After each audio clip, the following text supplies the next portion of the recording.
Y es que cada vez vemos más deportistas que migran a otros países, cambian de culturas totalmente en busca de mejores oportunidades económicas o netamente deportivas. Y el mejor ejemplo de esto es Arabia Saudita, que en el fútbol por lo menos está creciendo mucho y no me sorprendería que en el deporte en unos años siga creciendo más No, todavía. y ya, hay otros deportes donde Arabia ya ha dicho, levante la mano y lo quiero traer y lo voy a tener. Además que dinero no le falta. Completamente, completamente. Es muy interesante el caso de los países árabes. No soy experto, pero por lo que he leído, eh, hay un consenso en la prensa, sobre todo de vuelta occidental, a señalar que bueno, la pretensión tiene que ver con lavar la imagen, ¿no? Sí. Países cuestionados por su historial de derechos humanos, el trato a las mujeres, Claro. apariciones opositores. Que bueno, que el deporte, por ese mensaje intrínseco que tiene de bueno, la competencia, que están los mejores deportistas del mundo, el esfuerzo, bueno, el deporte de alguna manera limpia la imagen, lava ese historial, ¿no? Yo prefiero ver otras cuestiones, otras dimensiones de esta cuestión. Si uno mira, por ejemplo, Arabia Saudita, un porcentaje muy grande de la población tiene menos de 30 años. ¿Sí? Y en ese sentido, bueno, para este país es importante que la población joven haga deporte. ¿Sí? Sí. Entonces, esta política deportiva intensa que tiene Arabia Saudita, ambiciosa, en lo que tiene que ver con organizar eventos, creo que más de 100 eventos deportivos internacionales en los últimos 10 años, el sponsoreo, ¿sí? La compra de equipos y la inversión en el propio desarrollo de deportistas, creo que también puede explicarse por esta dimensión que decíamos. También la necesidad de, como bien señalabas, Juan, son países ricos, pero que dependen de un recurso, el petróleo, un recurso finito, ¿sí? Que en algún momento se va a acabar. Entonces, bueno, uno puede también interpretar estas políticas deportivas tan pretenciosas como parte de una necesidad de diversificar fuentes de ingreso, ¿no? Claro, Generar es verdad. turismo, generar algún tipo de atractivo para que estas ciudades, estos países, bueno, se instalen en el imaginario de empresarios, de capitales y, bueno, cobren fuerza. A partir de la publicidad, de la promoción que te da un Juego Olímpico, un Campeonato Mundial, la contratación de una estrella. Pero también, y este elemento creo que es menos abordado, me parece interesante ver la competencia que se genera entre países cercanos, vecinos, ¿no? Sí. Que es un elemento que tiende a verse menos, ¿no? Sí. La emulación, la imitación. Esto es, si lo hace Emiratos Árabes Unidos, que es un país mucho más pequeño, uno podría decir, bueno, con una riqueza similar en lo que hace al origen, que es el petróleo.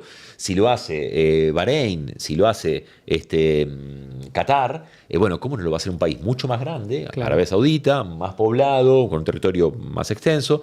Entonces, en ese sentido, creo que también hay una competencia en ese Es que sentido. claro, Sí. estamos acostumbrados. Competencia igualar y superar. Sí. Estamos acostumbrados a competencias de guerras, pero, Sí. pero no entre ricos. Es como una pelea diferente porque es saber quién tiene más plata y quién puede hacerlo mejor. Exacto, y es algo muy humano. Claro. Es algo muy Sí. humano. Es algo que tiene que ver con países, pero tiene que ver con sociedades y tiene que ver con individuos, con sujetos.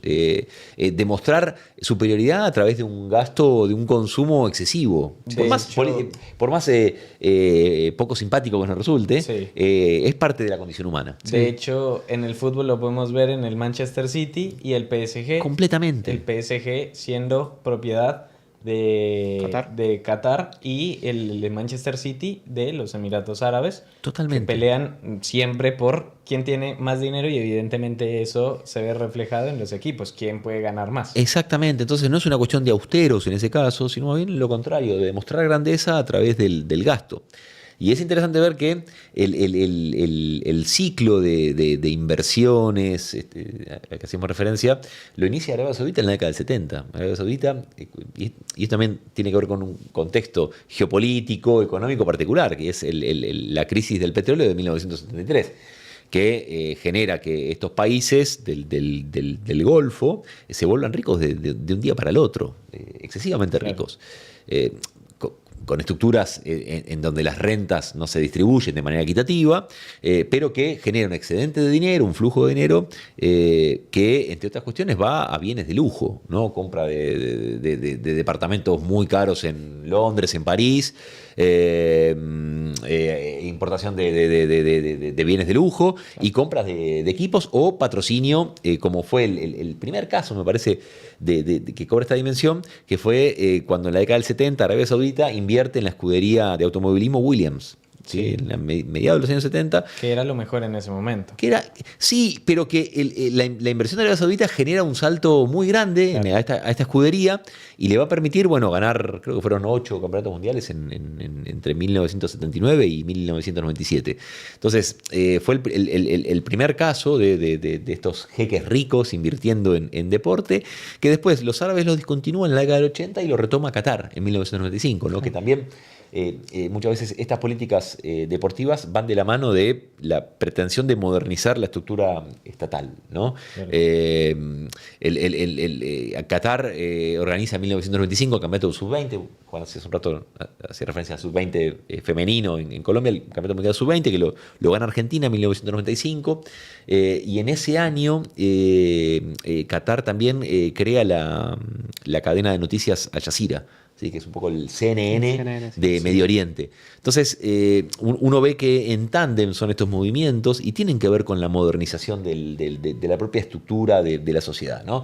En el 2017, 18 creo que fue que Arabia Saudita lleva las competencias de vehículos eléctricos. Sí, a territorio. Y que de alguna manera ahí también había una pretensión de, no solamente llevar esta competencia, sino que, podemos considerarla como el preludio de que las mujeres puedan conducir, se les permita conducir, una cuestión que estaba prohibida. O que en el evento vayan artistas internacionales, ¿sí? Músicos, Enrique Iglesias, por ejemplo, y fue la primera ocasión en la cual las mujeres podían mostrarse en público con otro hombre que no sea un familiar o su marido. Entonces, de alguna manera, estos eventos muchas veces, estas políticas deportivas, tienden a ser un factor que pretende flexibilizar normas tan estrictas como las de esos territorios, ¿no? Entonces, frente a esa mirada de, esto lo hacen para limpiar la imagen, para lavar un historial que uno podría, ver con cierto rechazo de otras sociedades, es mucho más amplio, ¿no? No es esa única dimensión. Sí, creo que fue en Arabia donde justamente cayó un misil a cientos de metros del circuito, por ejemplo. Sí. Y también es eso, buscar sacarle a Occidente la imagen de ser una zona en guerra constantemente. Pero también con respecto al fútbol árabe, en este caso, creo que uno de los retos más importantes que tiene, y es con lo que decías de la diversificación de recursos, es no repetir la historia de China, donde las empresas sostenían a los clubes y cuando vino una crisis se fundieron. Recordemos que el fútbol chino supo llevar a grandes estrellas hasta hace menos de 8 años. Sí, menos incluso. Explotó financieramente las empresas de construcción, que eran las que sostenían gran parte del fútbol chino.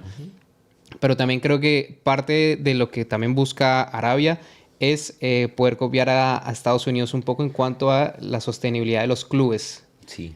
Porque en algún punto sabemos todos que, como bien lo decías, del recurso de la naturaleza se va a acabar y la plata, el grifo un día se va a cerrar. Totalmente. Claro. Y además una liga árabe, porque las demás, la liga qatarí no busca crecer y la de Emiratos Árabes tampoco, buscan, si se quiere, crecer de otra forma. Por ejemplo, Qatar y los Emiratos Árabes llegaron al fútbol con patrocinios como Qatar Airways y como Fly Emirates, que llegaron a vestirse en la camiseta del Barça y del Real. En el Real se mantiene la de Fly Emirates, pero la Liga Árabe sí que quiere justamente eso, sostenibilidad. Porque trajo estrellas, Cristiano Ronaldo, trajo todo el repertorio. Hoy se lleva uno de los mayores talentos del fútbol argentino, que es X Fernández. Claro, y me sorprende la declaración del propio X porque dice, vengo a probarme a mí mismo. Obviamente, en medio del contexto de que ya siendo jugador del equipo, tiene que aclarar, pero vemos que hasta hace poco en Portugal, no recuerdo qué jugador, también una de las mayores promesas de la selección, se iba en España. También, y vemos esa búsqueda de talentos jóvenes para potenciar la liga. Pero claro, termina todo siendo ficticio en un punto si no logran hacer que al propio ciudadano de Arabia Saudita le interese. Si no, termina siendo una burbuja de dinero que no termina creciendo. Lo único que termina ganando son en derechos televisivos, que igual representan un gran gasto, aunque no sé cuánto se pueda llegar a ver. Pero fichando jóvenes, mantienen a largo plazo grandes contratos, la llegada de Adidas, de Nike a las propias camisetas de los equipos árabes, que eso era algo que antes no había y que además en este momento puede pasar o no puede pasar, seguramente no pase, pero se habla de que hay una oferta por parte de Arabia Saudí a Vinicius Junior de 1.000 millones de euros, la cláusula que tiene en el Real Madrid, y un salario de hasta 200 millones por año. Sí, es...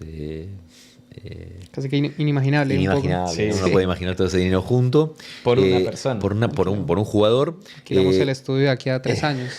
No, Lo compramos el resto de la directamente. Pero sí es muy importante lo que ustedes señalan, ¿no? El equilibrio entre una estrategia de carácter ostentatorio y, bueno, hacerlo sustentable, ¿no? Claro. Con lo difícil que es hacer sustentable el deporte, ¿no? Que también podríamos hablar de eso. Pero tengamos en cuenta que Arabia Saudita tiene una cultura deportiva, o por lo menos futbolística, más consolidada que quizá Qatar, Sí. Emiratos Árabes, etcétera. No nos olvidemos que el último mundial fue el único que le ganó al campeón del mundo. Sí. Y le ganó con buenas armas a Argentina.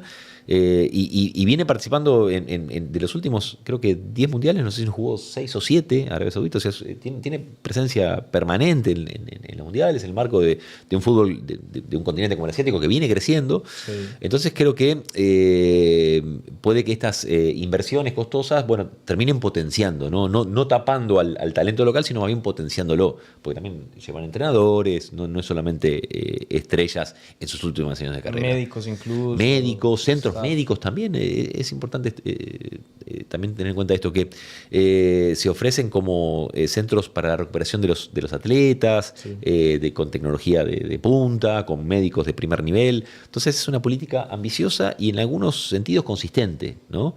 Pero también, hace un ratito hablábamos de Arabia Saudita como la posibilidad que sea anfitrión de un juego olímpico.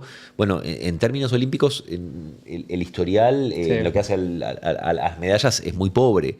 Entonces, creo que ahí tiene un desafío, ¿no? Crecer, porque, bueno, un poco lo que se discutía con Qatar y el último mundial era, bueno, es un país que no tiene antecedentes de fútbol. Claro. Entonces, ¿cómo va a organizar? Bueno, no obstante, lo terminó organizando, pero también mejorar un poco su historial deportivo, ¿no? Y representa un desafío en ese sentido. Termina siendo todo parte de la Agenda 2030, ¿no? Que es la gran meta de Arabia en el mundo. Exacto, como le dicen, la visión 2030, ¿no? La visión 2030, claro. De que la política deportiva sea un elemento más dentro de esa idea de modernizar, diversificar la economía, ¿no? Entonces sí, como el fútbol, que es el más visible de todos, pero otros deportes sirven para traccionar ese cambio mucho más ambicioso, ¿no? Con esos, aparte, proyectos tan faraónicos, ¿no? De un estadio de fútbol Sí. en la línea, que Claro, es esa ciudad. la ciudad de la línea. Sí. Exactamente, ¿no? Que parece futurista, ciencia ficción, pero Lo es. bueno, dinero parece que hay, ¿no? Como para Sí, poder sí. hacerlo.